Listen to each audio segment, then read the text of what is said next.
2 Corinthians chapter 12 and verse 11, my title is Though I Be Nothing. I actually had my original title was I Be Nothing. That's not good grammar, but it's good biblical philosophy. I be nothing. That's kind of a shocking thing to tell people. And people, I really will tell you that today's modern society does not understand this concept at all. The idea of self-help and self-awareness and being able to understand and, oh, you take away all your self-esteem. No, you don't take away any of it. You learn how to have proper biblical self-esteem. In 2 Corinthians 12:11, Paul was writing to defend his apostleship and his authority. And I'm breaking into this whole subject, but he says, I am become a fool in glorying. You've compelled me. In other words, the church there had forced him, for I ought to have been commended of you, for in nothing am I behind the chiefest apostles. You get that? I'm not behind them in a lick, though I be nothing. That's having a proper understanding of yourself, your gifts, and your talents. It's just like I can go into a place and I know I can preach. I'm not arrogant about it. I know God has gifted me. But I know He's gifted others beyond what I can do. I'm not unaware that I'm not the top preaching dog. But I know I can. But I know I'm also nothing. Why is that? He's making this statement, not really in the fact that what he's having to do, he's having to boast, and you'll see this of his revelations, his visions, his gifts, his callings, and his authority. He then makes this statement of equivalency. In other words, I'm equal to all of the other apostles. That kind of sounds arrogant. And in fact, he says the chiefest apostles. He's saying, I'm not behind James and Peter and John, though I be nothing.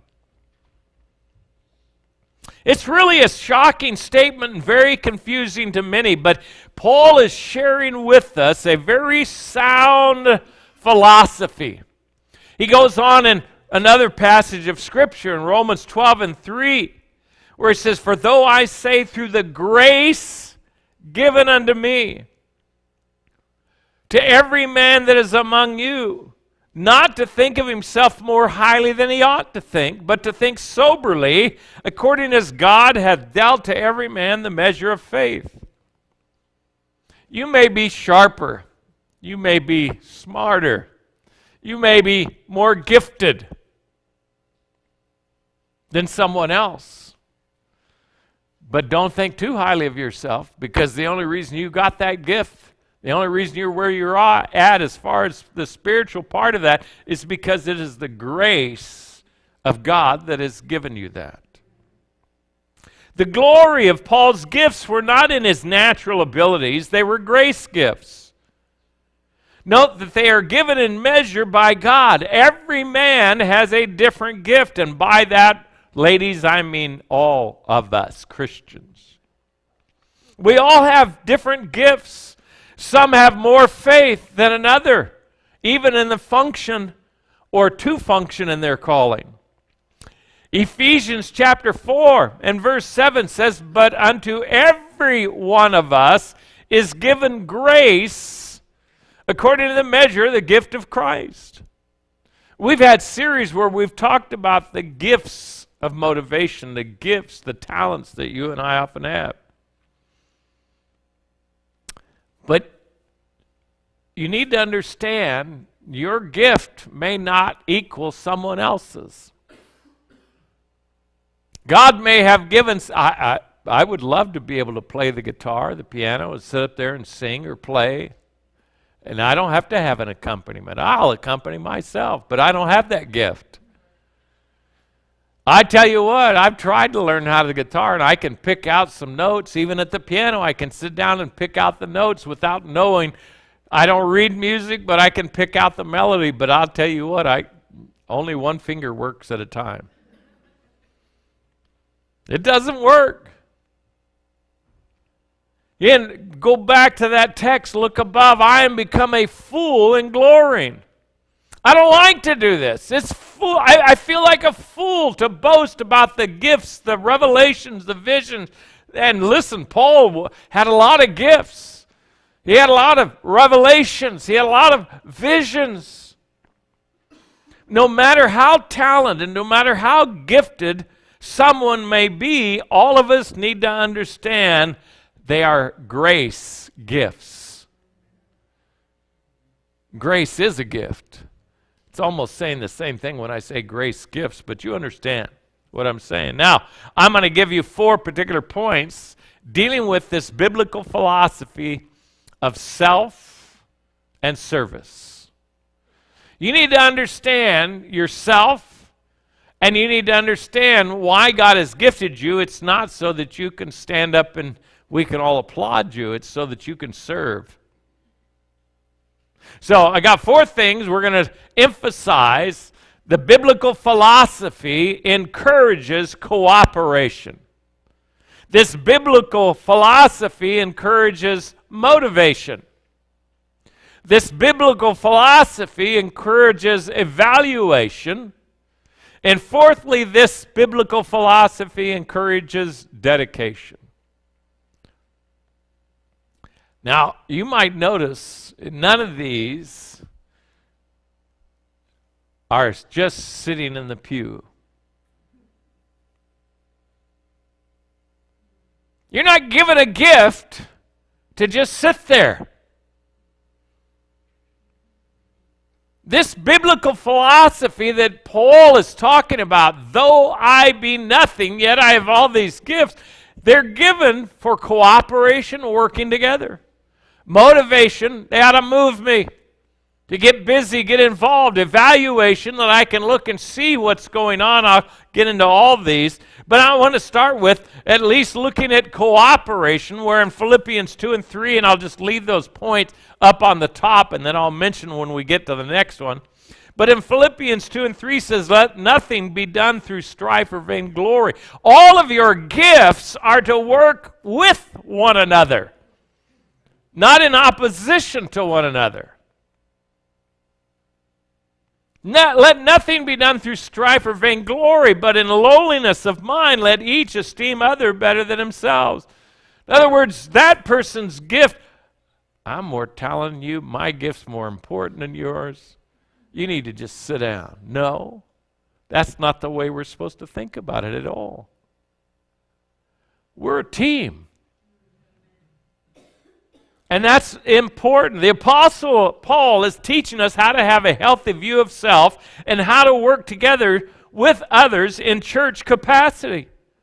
Following these guidelines of how to walk together will do away with the very things that were troubling this church. It will do away with factions. It will do away with dissenting groups. And it will do away with combative thoughts. You know how often a church does get into that? We have dissenting groups. Well, I've seen it. Maybe not so much here, but in other places where we've had really dissenting groups, factions, and even combative groups. They're going to fight with that other part of the church. Church is split. The idea is to be humble, even lowly, but never ever degrading others when using our gifts. Your gifts are not given to degrade another person. Your gifts are given to exhort, to edify, and even if it is to admonish, to warn, it is to be done in love and care. Paul knew that he had the same calling And more so as far as gifts of the 12 apostles. He knew he had a divine ministry that was given to him directly from God. He did not need to confer with flesh and blood. Paul said it so much in Galatians 1:1, where he said, Paul, an apostle, not of men, neither by man, but by Jesus Christ and God the Father, who raised him from the dead. Paul could say that he was nothing. He fell behind no one, not behind James, Peter, or John in his calling, in his purpose, in his power, in his visions, or in his direct revelations. Now, when we go back to our text, he said this in 2 Corinthians chapter 12 and verse 1. He said, it is not expedient for me to doubtless to glory. This is not what I want to do, but I will come to visions and revelations of the Lord. In other words, he's saying that there is nothing to be gained personally by boasting when I have to validate my divine authority. It would be like me being challenged, which has happened, of my authority as a pastor. As pastor, I do have an authority, a position, but it comes from the Word of God. It's not inherent in me. And it's important to understand, like, well, who put you in charge? God did. I'm the under shepherd. And I take my job seriously. But I don't lord it over, and I don't try to make people comply. But listen, it's there, and I'd even like to do just like what Paul is saying. He says, I don't like to boast, but I have to validate my divine authority because it's being challenged. And so they began to tell the story of how he was taken up to the third heaven. Man, you know where that is?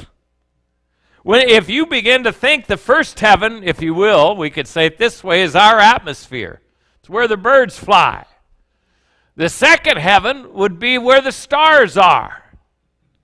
But third heaven is where the angels abode, where our passing saints abide.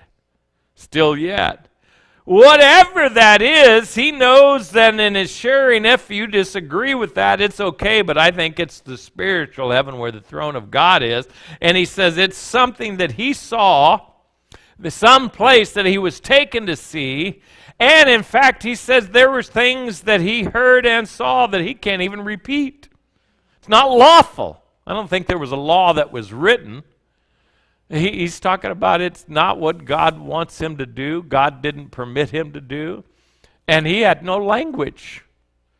He had no ability to communicate what he saw or heard. So, but instead of glorying in that vision, he states that he would rather get this glory in his infirmities. He even talks about how he asked God to remove his thorn in the flesh, but God gave him that thorn in the flesh so that he would not exalt himself above measure. Because I be nothing. It's when I am nothing, when I am weak, that's when I'm strong. When I am nothing, that's when I'm walking in the power of the Lord and not in the flesh. When I am nothing, Christ is my all in all, and that's when I have the most profound experience of grace and of God's peace. Now, don't underestimate the peace that follows. You think about it. When you understand this biblical philosophy, it'll give you a peace that the world knows nothing about. Instead of being full of anxiety, you can say, I don't come behind anybody in gifts, though I be nothing. You understand, it's purely by grace. When then we look at the biblical philosophy, it encourages not just cooperation, because look, we all have gifts, and those gifts God has given to us, and it's so that we can function as a church together.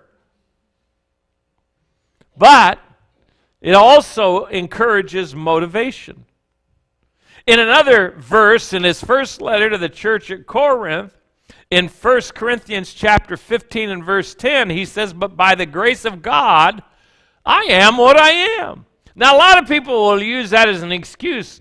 Well, you get the cruddy me. That's not what he was saying.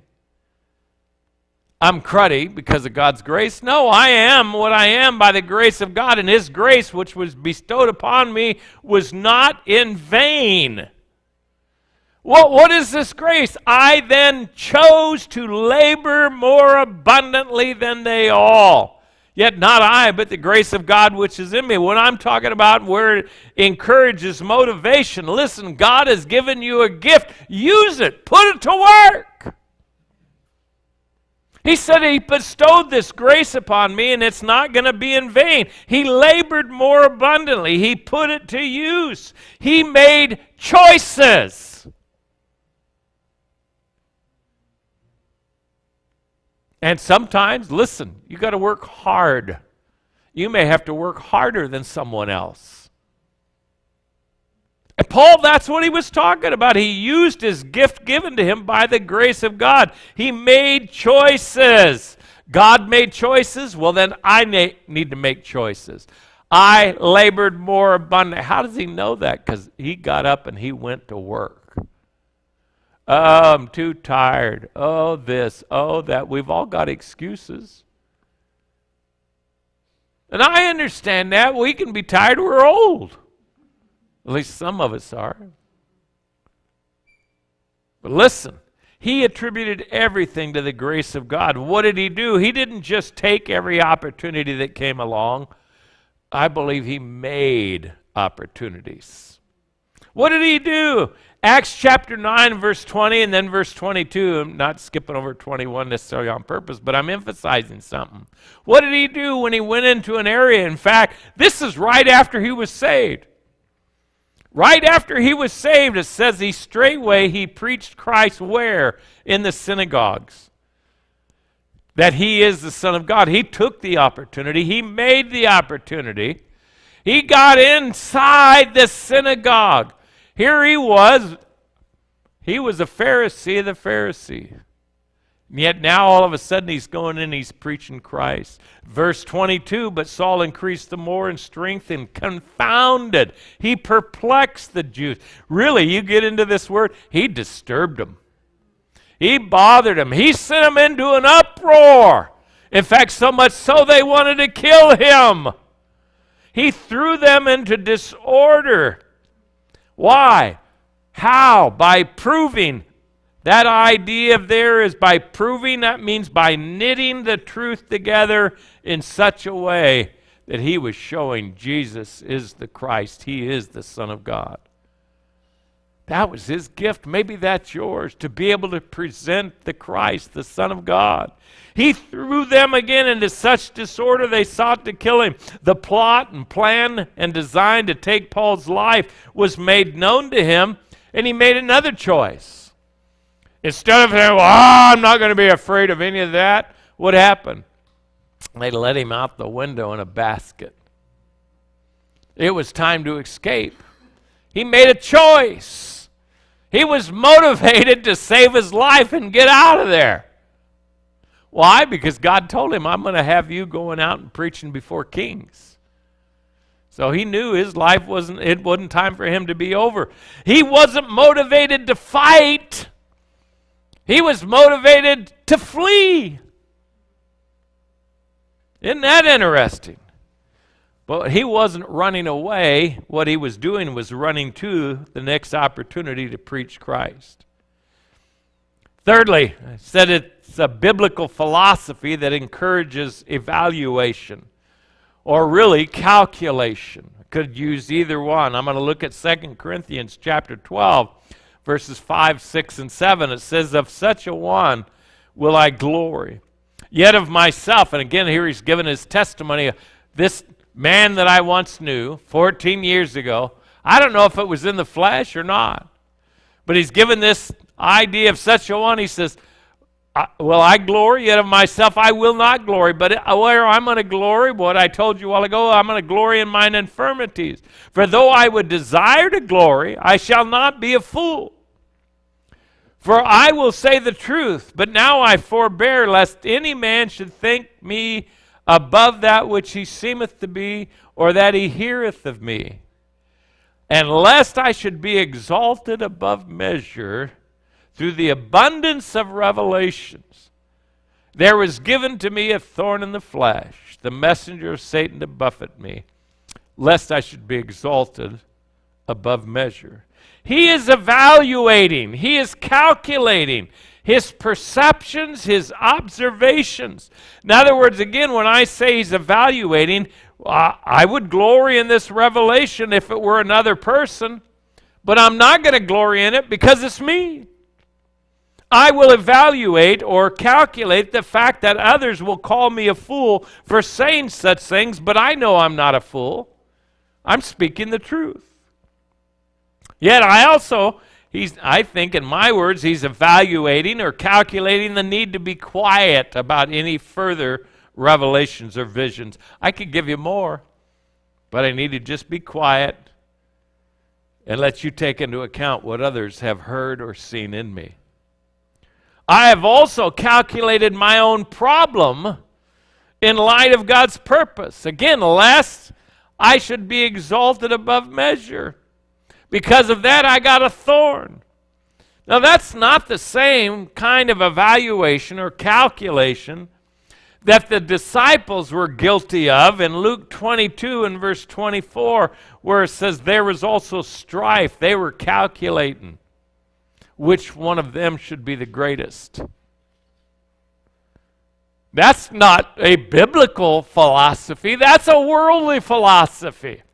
See the contrast that Paul is drawing out here? I can glory in these things. I can sing, I can play the piano, I can play the guitar, I can preach, I can do all these things. Glory be to me! No. Glory be to God's grace, because without that grace I be nothing. But the disciples, what are we looking there? There was strife among them because they were wondering about which one of them should be accounted the greatest. That worldly philosophy had invaded that little New Testament Baptist church. That's exactly what Paul was teaching against. The wrong kind of evaluation can destroy your appreciation of your own spiritual gifts and your spiritual effectiveness. And lastly, dedication. This biblical philosophy, a biblical philosophy of self and service, encourages dedication. In 2 Corinthians 12 and verse 10, it says, therefore I take pleasure in infirmities. Oh, whoa, whoa, whoa, whoa, whoa. I take pleasure in infirmities, in reproaches, in necessities, in persecutions, in distresses. In other words, I am willing to choose to set aside my ability to glory in my gift. I am willing and choose to take pleasure, first of all, he says, in infirmities. That means physical sicknesses, physical frailties, physical weaknesses, and Paul had them. We don't know what they are because he doesn't tell us all of them. We know that he apparently had a problem with his eyes. I wonder if he had glaucoma. I don't know. Maybe he had bad cataracts. I get a kick out of my brother Cecil Fayard, my friend. The only guy that I see him when he goes to reading something up close. All of a sudden his glasses either come off or go up, and he looks at it like that because that's the only way he can read it. He's got some frailties. But you hear that man preach, I love to hear him preach. I love to sit and talk with him. I will take pleasure in my infirmities. And he says, I will take pleasure in reproaches. That means how others injure me, how others talk about me, how others think about me, and even about how others treat me. My emotions get injured, yet while I am weak in this, Christ makes me strong. You know, I see a lot of people get injured emotionally, and they quit. Yeah, you didn't talk to me very nice. I'm not going to do it again. That's the way that, look, Paul was talked bad about all the time. But he says, I take pleasure in infirmities, my weak frailty, my body. But I take pleasure even in the reproaches. My emotions get injured. I can't imagine how oftentimes he dealt with that. But he says, while I'm in that state of weakness, I realize my strength comes from Christ. Then he says about necessities. Hunger needs, clothing needs, housing needs, travel needs, the needs of those who were traveling with him, the need to be helped, the need to be encouraged. Where's his encouragement? He says, when I'm weak, that's when I'm strong. He says persecutions. Persecutions. This is a man who was beaten, who was cursed, who was degraded, who was stoned to death, shipwrecked, put into prison, put in chains, had his feet in stocks. Yet he says, I take pleasure that I'm counted worthy to suffer for the cause of Christ. Then distresses. I take pleasure in distresses, anguish, distress, extreme affliction. The word being pictured really is this word of being compressed. In other words, he's in a calamity that presses. You ever felt like you're being pressed in on every side? Crushing you. That's what he's talking about. Paul had to deal with robbers on the roads and other dangers that were associated with his mode of travel. Then he said this, beside those things that are without, that which cometh upon me daily, the care of all the churches. Not enough that he had all these physical problems, he also had the load of caring for the churches. Not just one, but a whole bunch of them. He didn't shrink back from his duties. He didn't shrink back from any of those difficulties or duties because of the problems. Paul struggled working with this church at Corinth. Again, remember our text.